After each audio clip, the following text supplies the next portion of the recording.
आज़म शहबाज शरीफ ने हुकूमती इत्तेहादी जमातों का हंगामी इजलास बुला लिया। इजलास आज शाम 6 बजे वज़ीर आज़म हाउस में होगा। हुकूमत के तमाम इत्तेहादी शरीक होंगे। वज़ीर आला को भी मदऊ किया गया। तीनों मुसल्लह अफ़वाज की क़यादत भी इजलास में शरीक होगी।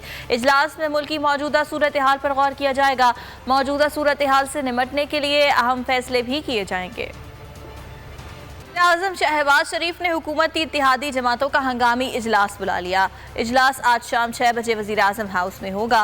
हुकूमत के तमाम इत्तेहादी शरीक होंगे। वज़ीर आला को भी मदऊ किया गया। तीनों मुसल्लह अफ़वाज की क़यादत भी इजलास में शरीक होगी। इजलास में मुल्क की मौजूदा सूरत हाल पर गौर किया जाएगा। मौजूदा सूरत हाल से निमटने के लिए अहम फैसले भी किए जाएंगे।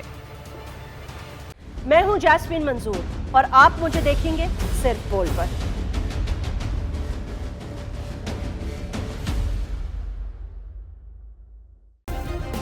सब्सक्राइब करें और बेल दबाएं ताकि कोई खबर रह न जाए।